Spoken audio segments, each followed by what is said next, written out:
अस्सलामुअलैकुम। मोहम्मद अज़हर सिद्दीक अपने programme maths views के साथ हाज़िर खिदमत है। चीज़ें बहुत तेज़ी से आगे बढ़ रही हैं, बहुत से चेहरे बेनकाब हो रहे हैं और बहुत सी चीज़ों ने मंतकी अंजाम की तरफ पहुंचना है। अरशद शरीफ की नागहानी शहादत पर हर आंख अश्क पार है। बहुत से सवालात उठ गए हैं, कहीं असल चेहरे ना छुप जाएं। गॉड फादर या सिजरियन माफिया के लफ्ज भूलना नहीं है आप लोगों ने।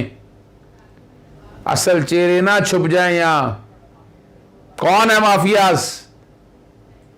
अगर सुपारी किसी ने दी है, वैसे तो हालात और वाक़यात आपके सामने ही हैं। मैंने आप लोगों के सामने ये सारी चीज़ें, एक शॉर्ट सी जो ट्विटर के लिए वीडियो थी, उसमें आपके सामने मैं सारी चीज़ें एक्सप्लेन कर दी हुई हैं।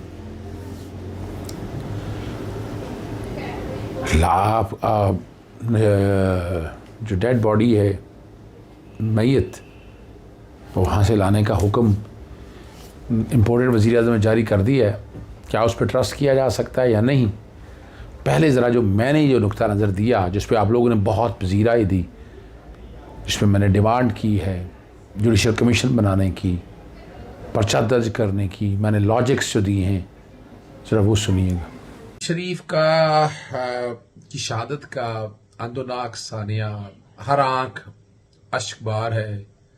भाइयों की तरह से, दोस्तों की तरह से उनका ताल्लुक था और इन्वेस्टिगेटिव जर्नलिज्म में जितना काम उन्होंने किया है, जितने बड़े बड़े माफियाज को एक्सपोज किया है, पाकिस्तान में एक बाब जो है वो खत्म हो गया। मैंने बड़ा क्लोजली कुछ चीजों को देखा है बिहाइंड क्लोज डोर।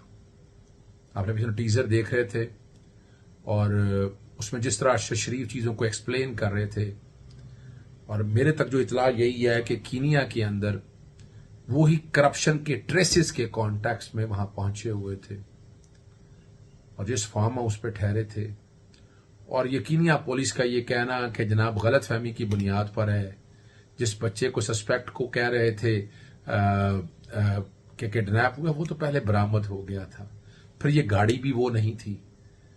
तो ये तो टारगेट किलिंग है। और इसमें याद रखिएगा, गॉड फादर या सिजिनियन माफिया का कॉन्सेप्ट याद रखिएगा, कहीं ना कहीं ट्रेसेस आपको वो मिलेंगे। ये करप्शन के सबूत कहां से होते कहां तक पहुंचे हैं, शायद आपके मुल्क के इन्वेस्टिगेटिव इदारे वो नहीं काम कर सके जो अरशद शरीफ कर रहा था। मैं तो इस चीज को इस कॉन्टेक्स्ट में देख रहा हूं, जिस बारीकी से पनामा का केस देखे वो धेड़ के रख दिया था उसने, एक एक चीज। आज जस्टिस काजी भाई साहब जो मर्जी कहते रहे, लेकिन ये तो हालात और वाकयात है ना, ये छुपाए नहीं जा सकते हैं। तो वो तो खटकते थे दिले यजदा में कांटे की तरह से। और इस स्टेज के ऊपर याद रखिएगा, FIR में आज भी क्लियर हूं, पाकिस्तान में कट सकती है अरशद शरीफ के कत्ल के कॉन्टेक्स्ट में। और उसके अलावा बात यही नहीं रुकती है, पोस्टमार्टम होना है, बहुत अहम है पोस्टमार्टम। क्राइम सीन प्रोक्योर होना है, पाकिस्तान से इन्वेस्टिगेटिव एजेंसी जो है ना, उसी FIR को सामने रखे पहुंचे वहां तक और वहां तहकीक करे तो बहुत सी चीजें सामने आ जाएंगी यहां पर। और वहां कीनिया में प्रोसिक्यूशन शायद उस तरह ना हो सके, तो ये मामला आपको अपने तय में लेना पड़ेगा। डेफिनेटली ह्यूमन राइट्स की ऑर्गेनाइजेशन से भी राब्ता करना होगा। आपने मेरी सारी इस हवाले से गुफ्तगू सुन ली।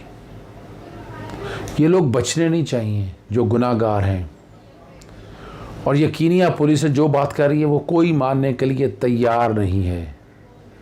हमें आगे चलना है, रुकना नहीं है। और अगर आप इस तरह रुकेंगे तो इसका नुकसान आप लोगों को होना है। पाकिस्तान ने आगे बढ़ना है, पाकिस्तान आगे बढ़े, और सहाफियों की आवाज को कोई दबा नहीं सकता। जिस तरह के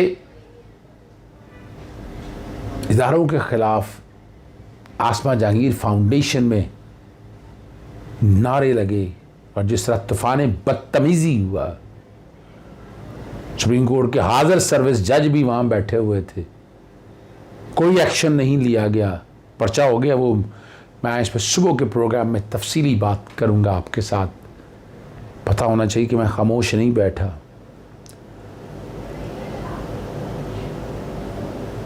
सुप्रीम कोर्ट में इमरान खान की ऑडियो तहकीकात का मामला है।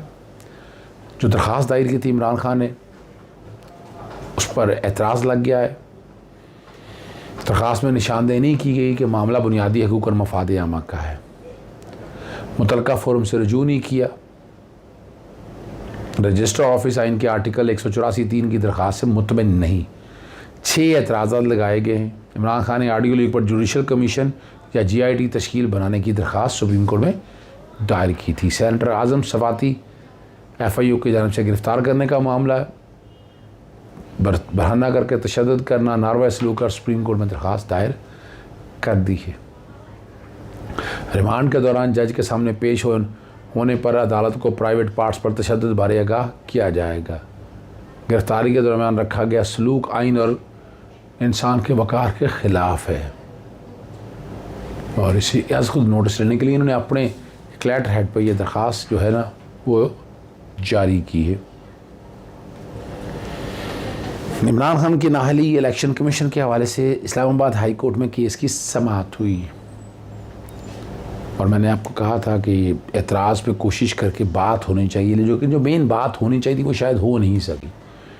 हम सिर्फ़ और सिर्फ सस्पेंशन पे रहे, लेकिन जो असल बात है कि इसे जग हसाई हुई है, करप्ट प्रैक्टिस का इल्ज़ाम लग गया है।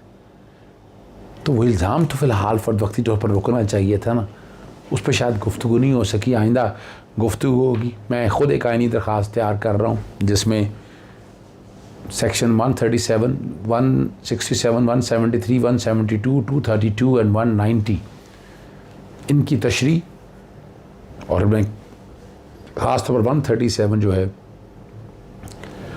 ये मुख्तलिफ प्रोविजन से मुतसादम है, इसको अल्ट्रावारी डिक्लेयर करने के हवाले से दरख्वास्त जो है वो मैं फ़ाइल कर रहा हूँ।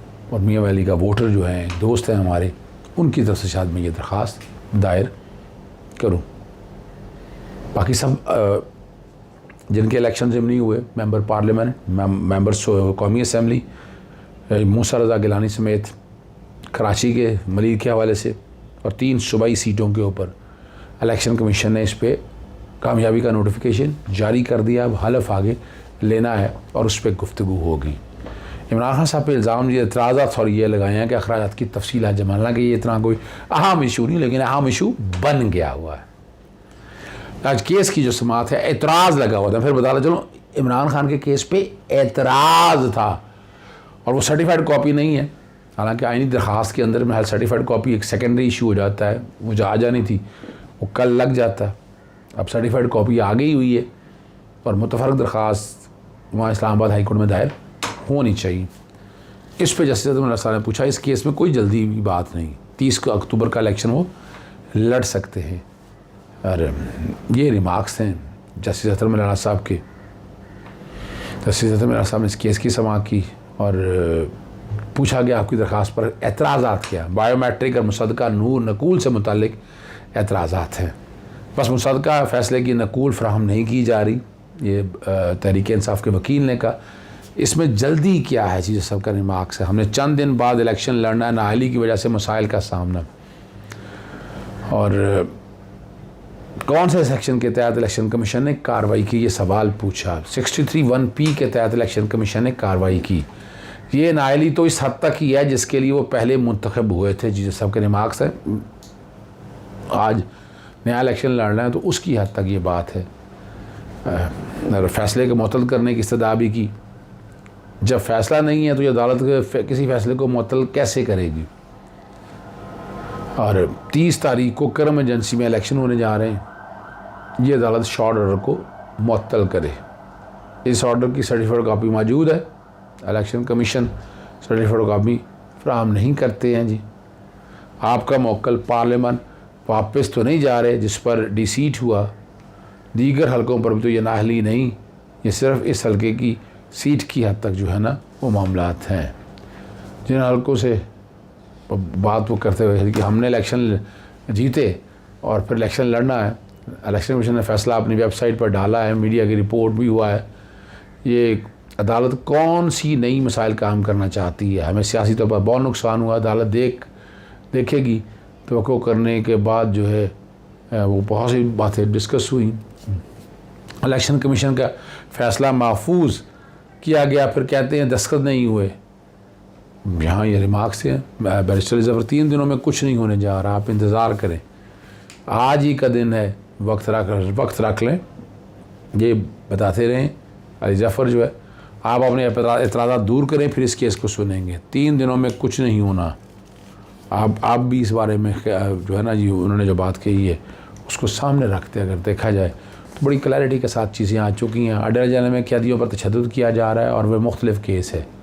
सदरुल्लाह साहब के रिमार्क्स थे, अदालत ने यहाँ जो है ना मुख्तलिफ पोस्ट नहीं कर सकती। इलेक्शन कमीशन ने नया प्रेसिडेंट सेट किया कि ऐसा नहीं होता कि फ़ैसला सुनाया जाए और ऑर्डर ही ना हो। हमें खौफ है कि इलेक्शन कमीशन के फ़ैसले में तब्दीली ना हो सके। और इस अदालत के जाली ऑर्डर जारी करके इस पर इलेक्शन भी हुआ। जैसे ये बात बड़ी रेलेवेंट है। फंड फंडिंग केस में इलेक्शन कमीशन ने फ़ैसला तब्दील कर दिया था, ऐसा नहीं हुआ।